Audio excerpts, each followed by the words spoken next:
Não existe cristianismo justo. Isso aqui não é para chamar sua atenção não, mas é isso mesmo que eu falei. Se você quer ser um cristão verdadeiro, esqueça o seu senso de justiça e a partir de hoje, seja injusto.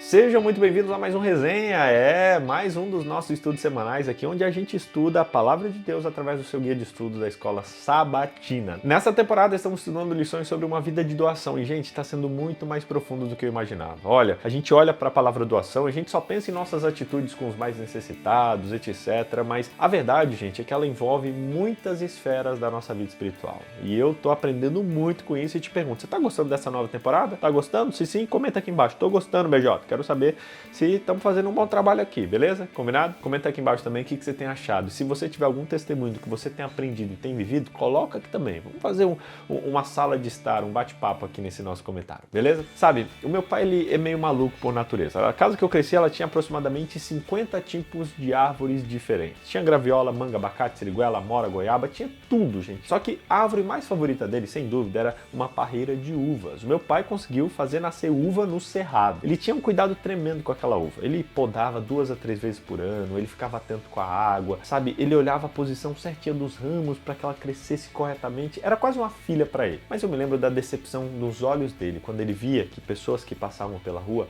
arrancavam as uvas antes da hora. Gente, ele ficava muito decepcionado. Quando pegava a uva no pé, certinho, ele amava, mas quando tirava antes da hora, quando derrubava no chão e algumas crianças até pegavam e ficavam brincando de jogar um no outro, gente, aquilo mexia muito com ele, porque ele cuidava com aquilo com todo o carinho do mundo. Olha, fala pra mim, o que você faria nessa situação? Se você visse alguém tomando algo que é muito importante pra você, aquilo que é seu por direito, e pior, desdenhasse daquilo, como você se sentiria? Eu me sentiria muito injustiçado e provavelmente procuraria justiça. Iria atrás de quem fez isso pra conversar, em alguns casos eu até ia buscar as autoridades, viu? Porque não gosto de injustiça não. Mas olha, para resolver isso, a gente vai ver o que Deus fala sobre esse assunto. Porque teve um homem que passou por essa mesma situação e hoje a história dele vai nos ajudar. Quem é esse cara, BJ? Esse cara é Isaac. E o que aconteceu aqui foi o seguinte, pensa comigo. A Bíblia diz que a terra onde Isaac vivia estava enfrentando grandes desafios. Faltava comida, a sua família estava passando fome e por isso ele se mudou para um lugar chamado Gerar, próximo ao reino dos filisteus, que naquele tempo era governado por um homem chamado Abimeleque. Beleza? Ó, pensa nesses nomes aí que vão fazer sentido depois. Ok. A relação dele com o povo filisteu não era muito boa. Isaac ele ficou com tanto medo dos filisteus que inclusive ele inventou uma mentira dizendo que a sua esposa era sua irmã para que o rei não tentasse matar ele para poder estar com Rebeca. Enfim, qualquer similaridade com algum dos seus ancestrais é mera coincidência. Mas Deus enviou uma orientação, dizendo para que Isaac permanecesse naquela terra por mais um tempo, até que Deus mostrasse um novo lugar onde ele deveria se estabelecer. E ali, ele reafirmou que Isaac não deveria se preocupar, porque Deus seria fiel à promessa que tinha feito ao seu pai Abraão e que nada de mal aconteceria com ele. Não demorou muito para que Deus cumprisse a sua promessa, porque logo depois a Bíblia diz que Isaac semeou naquela terra e ele colheu 100 vezes mais. Uau! Mas ó, nem tudo são flores. Ao ver que Isaac prosperava cada vez mais, a Bíblia diz que os filisteus sentiram inveja e começaram a sabotar os poços de Isaac. Olha essa história, acho que você nunca ouviu. Sim, eles começaram a sabotar. E sabe o que é mais louco? É que aqueles poços eram por direito de Isaac. Apesar de estarem próximo à cidade dos filisteus, foram servos de Abraão que cavaram aqueles poços. Portanto, ele tinha direito sobre eles também. Isso era uma regra da antiguidade, era um direito dele. Ah não, mas agora Isaac vai atrás desse tal desse Abimeleque aí para resolver as coisas. Como é que ele vai deixar esse negócio barato? Como é que ele deixa as pessoas mexer na coisa que é dele por direito e fica calado? Não, de jeito nenhum. Será que Isaac foi lá atrás de justiça? Sabe qual foi a atitude de Isaac, gente? Ao invés de ir atrás dos seus direitos, a Bíblia diz que ele preferiu se retirar. Nossa, ele se retirou.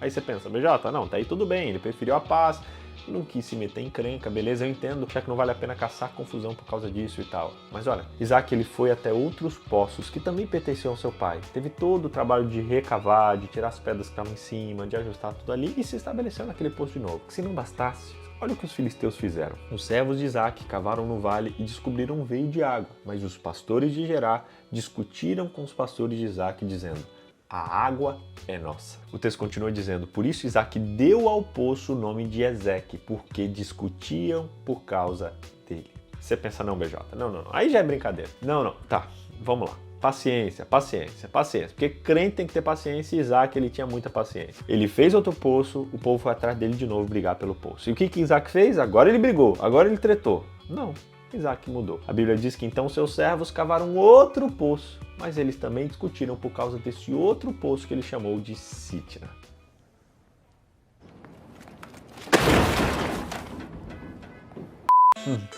Agora não dá, agora não dá. Tem que ser paciente, mas não tem que ser trouxa. Isaac tem que colocar o isso, como assim? Abre o poço, eles reclamam. Abre outro, eles reclamam. Abre outro, eles reclamam. Como assim? Vai deixar esse povo ficar passando em cima dele assim?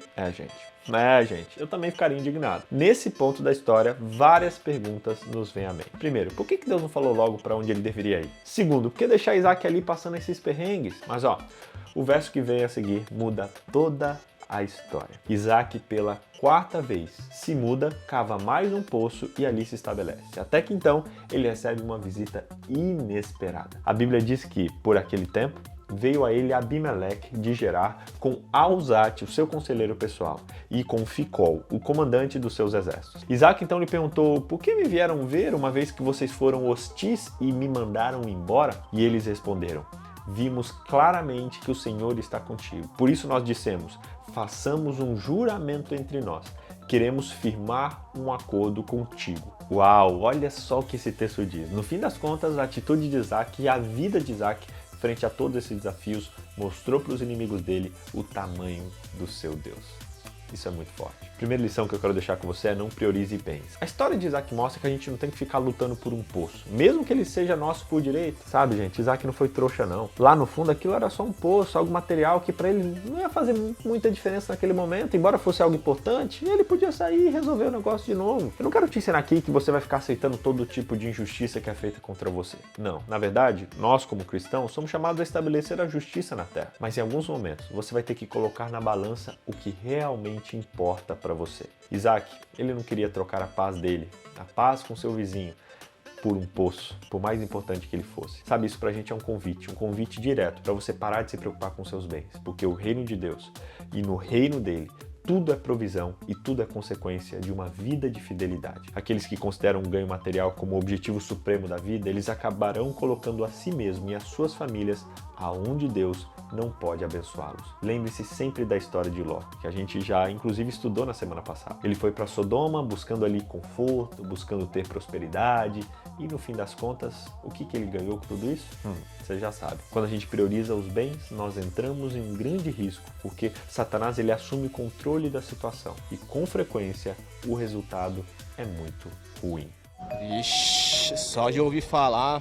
É impossível transmitir o conhecimento de Jesus a outras pessoas se o nosso amor ao dinheiro ou amor aos ganhos revela que nós não conhecemos Jesus. Como é dito em Filipenses, seja sua atitude a mesma de Cristo, que embora sendo Deus, não considerou o ser Deus como algo que ele deveria se apegar, mas esvaziou-se a si mesmo, vindo a ser servo, tornando-se semelhante aos homens. O segundo conselho que eu quero te dar é: conheça a sua missão. Eu sei que essa não é uma tarefa fácil e sabe por quê? Porque geralmente a gente se esquece da nossa verdadeira missão. Será que o nosso objetivo na vida é sermos donos da razão ou donos da justiça? Ou nosso objetivo é revelar a Cristo na nossa vida? Isaac ele sabia que a parte de Deus na aliança estabelecida com seu pai Abraão incluía duas coisas. Primeiro, dar-lhe descendentes e segundo, fornecer-lhe os bens para viver. Mas as posses elas só eram garantidas se ele cumprisse a condição de ensinar aos seus descendentes a seguir os caminhos do Senhor. Algumas pessoas são tão conscientes dos seus direitos que não se importam em arruinar qualquer relacionamento para poder preservar esses direitos. Mas os verdadeiros servos de Jesus Cristo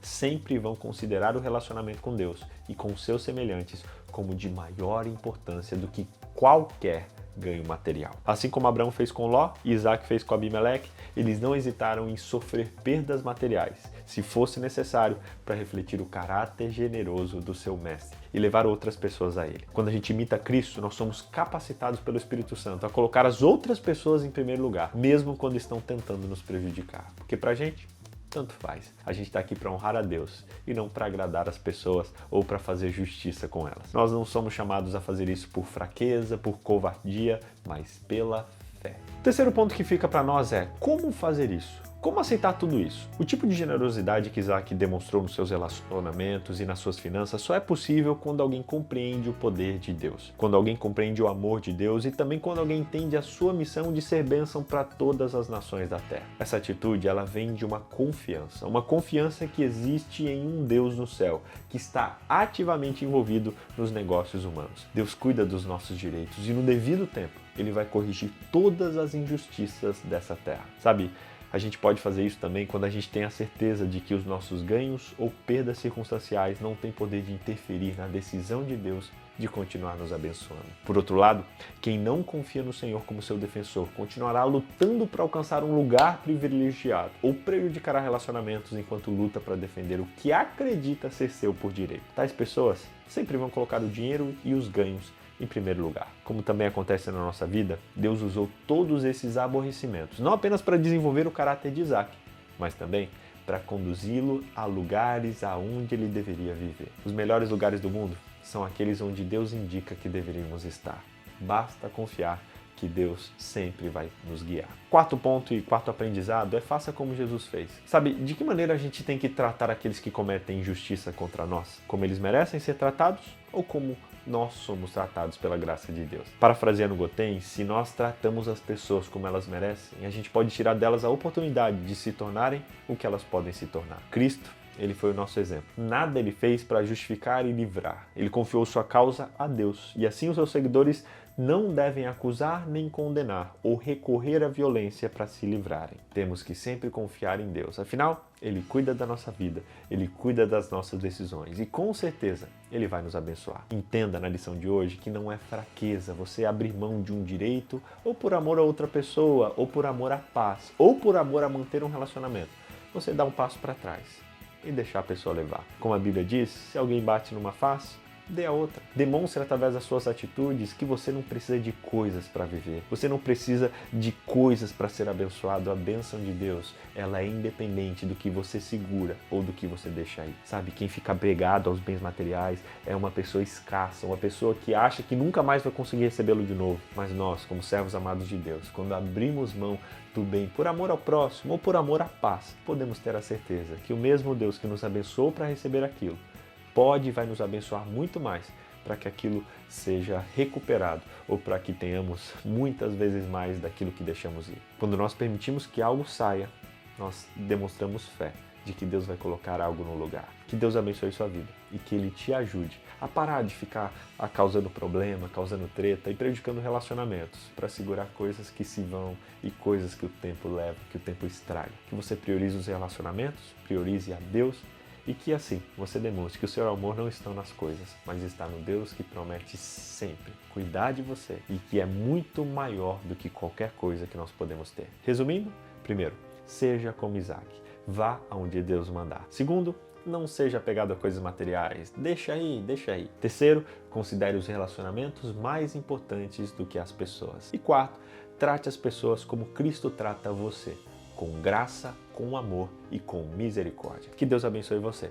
Que você seja como Isaac, amável, respeitoso e deixe as coisas ir. Deixa aí, deixa aí. O nosso Deus é muito mais poderoso, Ele é dono de tudo e com certeza Ele não vai deixar nada fazer falta na nossa vida, porque Ele sabe que vai no nosso coração. Que Deus abençoe você e se você quer viver isso na sua vida, escreve aqui embaixo, sou Isaac. É isso aí, para que a gente possa seguir o exemplo de Isaac, honrando a Deus acima de qualquer outra coisa. Que Deus abençoe você. Até semana que vem, mais um resenha. Tinha árvore, mais árvore.